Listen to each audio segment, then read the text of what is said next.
8월 13일 금요일 매일 성경 아침 묵상입니다. 오늘의 본문은 이사야서 63장 15절에서 64장 12절까지 말씀입니다.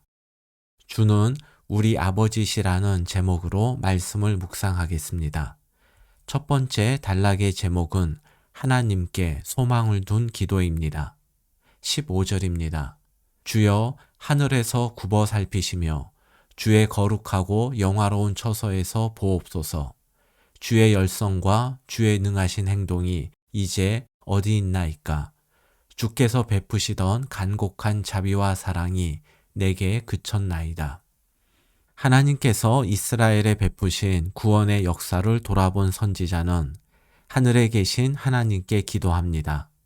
선지자는 먼저 하나님의 열성과 능력이 사라진 듯하고 하나님께서 베푸시던 자비와 사랑이 그친 듯한 이스라엘의 비참한 현실을 살펴달라고 기도합니다. 18절과 19절입니다. 주의 거룩한 백성이 땅을 차지한 지 오래지 아니하여서 우리의 원수가 주의 성소를 유린하였사오니 우리는 주의 다스림을 받지 못하는 자 같으며 주의 이름으로 일컬음을 받지 못하는 자 같이 되었도다. 이 말씀은 이스라엘의 비참한 현실에 대한 묘사입니다. 이스라엘은 약속의 땅을 차지한 지 오래지 않아 멸망하였고 성소마저 파괴되었습니다. 그래서 주의 다스림을 받지 못하는 자, 하나님의 백성으로 불리지도 못하는 처지가 되었습니다. 이스라엘은 왜 이런 비참한 상황을 맞이하게 되었을까요? 16절입니다. 주는 우리 아버지시라. 아브라함은 우리를 모르고 이스라엘은 우리를 인정하지 아니할지라도 여호와여 주는 우리의 아버지시라. 옛날부터 주의 이름을 우리의 구속자라 하셨거늘. 아브라함은 우리를 모르고 이스라엘은 우리를 인정하지 않는다 해서 이스라엘은 족장 야곱을 가리킵니다. 아브라함과 야곱이 이스라엘 백성들을 모르고 인정하지 않는다란 말은 족장들이 자기 후손이 아니라고 부정할 만큼 이스라엘 백성들이 타락했음을 뜻합니다. 그렇다면 선지자의 기도는 이스라엘의 죄를 용서해 달라는 내용이어야 할 것 같은데 사죄의 요청 기도는 64장 5절 이후에 나오고 여기서는 조금 다른 내용으로 기도합니다. 17절입니다. 여호와여 어찌하여 우리로 주의 길에서 떠나게 하시며 우리의 마음을 완고하게 하사 주를 경외하지 않게 하시나이까? 원하건대 주의 종들 곧 주의 기업인 지파들을 위하사 돌아오시옵소서. 17절에 나오는 선지자의 기도는 이스라엘이 타락한 책임이 하나님께 있는 듯한 원망으로 들립니다. 분명 죄와 고난의 모든 책임은 전적으로 이스라엘 백성들에게 있습니다. 선지자는 이에 대한 안타까운 마음으로 17절처럼 기도한 것입니다. 왜냐하면 인간은 스스로 죄의 길에서 돌이킬 능력이 없고 오직 하나님께서 은혜를 베풀어 주셔야만 가능함을 알았기 때문입니다. 즉 17절은 이스라엘의 비참한 현실에 대한 책임을 하나님께 전가시키는 것이 아니라 자신의 연약함과 한계를 인정하고 하나님의 도우심을 간구하는 것입니다. 하지만 이러한 설명을 들어도 선지자의 기도가 여전히 이해되지 않습니다. 그래서 매일 성경 해설에서는 선지자의 기도를 뻔뻔하고 괘씸한 기도라 표현했습니다. 아무리 이해하려 해도 뻔뻔하고 괘씸하게 들리는 기도를 선지자가 할 수 있는 이유는 무엇이겠습니까? 다시 16절을 보겠습니다. 16절 말씀처럼 하나님은 이스라엘의 아버지시고 옛날부터 하나님은 이스라엘의 구원자로 불렸기 때문입니다. 아이를 키워보신 분들은 어린 자녀가 뛰어가다 넘어졌을 때 분명 자기 잘못으로 넘어졌어도 엄마에게 왜 붙잡지 않았느냐, 왜 넘어지게 했느냐고 원망하며 우는 것을 경험했을 것입니다. 이것은 부모에게만 할 수 있는 행동입니다. 선지자 역시 하나님이 이스라엘의 아버지 되심을 믿었기 때문에 뻔뻔하고 괘씸하게 들릴 수 있는 기도를 할 수 있었던 겁니다. 문제의 해결책은 사람에게서 찾을 수 없습니다. 그래서 하나님께서 우리의 문제와 현실을 굽어 살피시고 도와주시기를 기도해야 합니다. 때로 어린아이처럼 문제의 책임이 부모에게 있듯이 기도해도 괜찮습니다.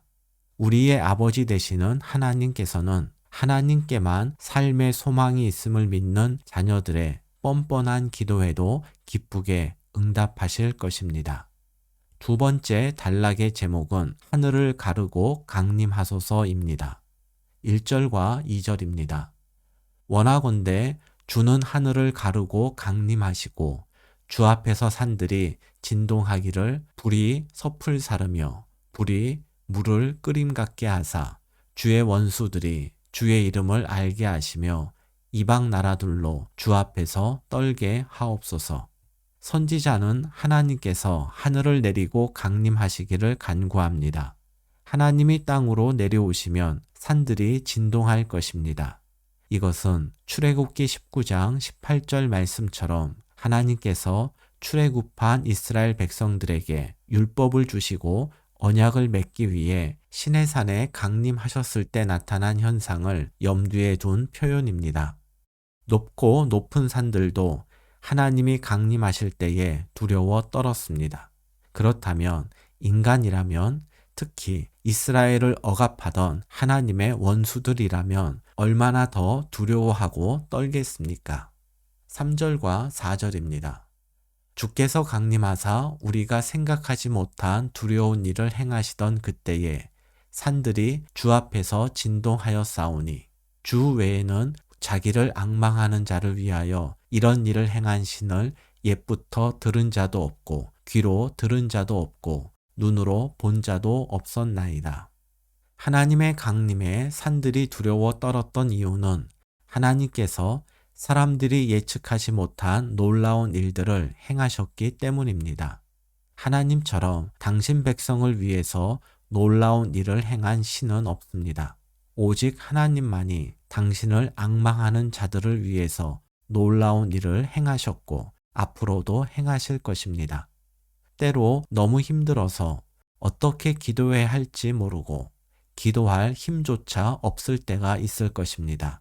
그럴 때에는 선지자처럼 하나님을 앙망하며 하나님께서 내 삶에 강림해 주시기를 기도하십시오. 하나님을 앙망하는 성도들에게 있어서 하나님의 강림은 곧 성도를 돕기 위한 하나님의 놀라운 역사를 의미하기 때문입니다. 세 번째 단락의 제목은 깊은 탄식의 기도입니다. 63장 15절에서 시작된 이스라엘을 위한 선지자의 중보 기도는 64장 5절에서 그 내용이 바뀝니다. 63장 15절에서 64장 4절까지는 하나님의 심판으로 어려움에 처한 이스라엘에 자비를 베풀어 주시고 이방 원수를 물리쳐 달라는 간구였습니다. 그리고 64장 5절부터 12절까지는 이스라엘의 죄악을 고백하며 용서해 주시기를 바라는 내용입니다. 먼저 5절에서 7절에서는 하나님의 심판을 초래한 이스라엘의 죄악을 시인하고 있습니다. 5절입니다. 주께서 기쁘게 공의를 행하는 자와 주의 길에서 주를 기억하는 자를 선대하시거늘 우리가 범죄함으로 주께서 진노하셨사오며 이 현상이 이미 오래되었사오니 우리가 어찌 구원을 얻을 수 있으리이까. 선지자는 이스라엘이 기쁘게 공의를 행하지도 않고 하나님의 길을 가지 않고 또 하나님을 기억하지도 않음을 공동체의 범죄로 고백합니다. 여기서 우리는 성도가 경계해야 할 범죄가 무엇인지를 배웁니다.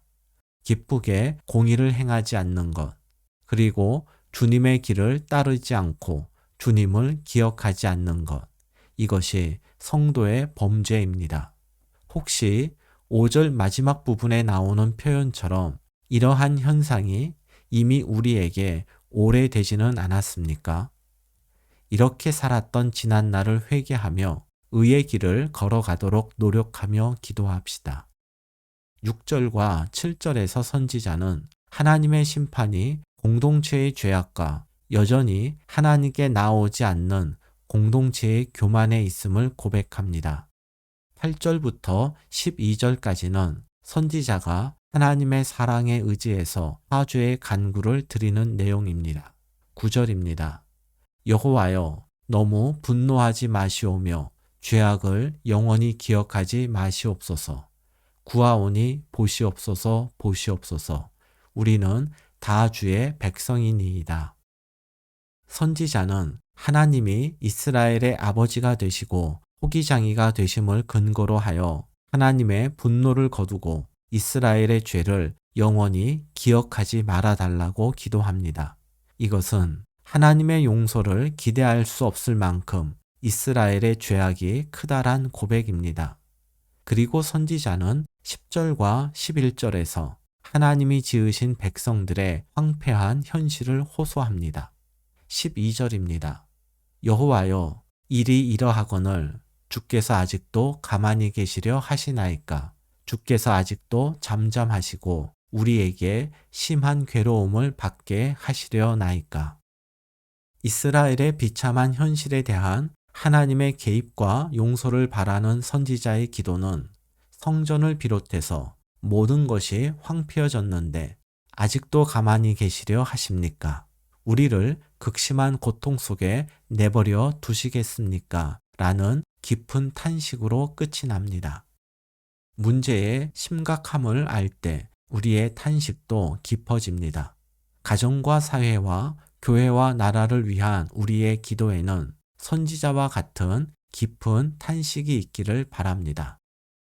오늘의 말씀 요약입니다. 하나님을 앙망하는 성도들에게 있어서 하나님의 강림은 곧 성도를 돕기 위한 하나님의 놀라운 역사를 의미합니다. 기쁘게 공의를 행하고 주님의 길을 따라가며 주님을 기억하는 것이 세상 속 그리스도인의 모습입니다. 하나님이 아버지 되심을 기억하며 문제의 심각함을 아는 사람이 탄식의 기도를 드릴 수 있습니다. 오늘의 한 줄 기도입니다. 자녀들의 뻔뻔한 기도에도 응답하시는 하나님, 죄의 반복 속에 드리는 우리의 기도에도 응답하여 주소서.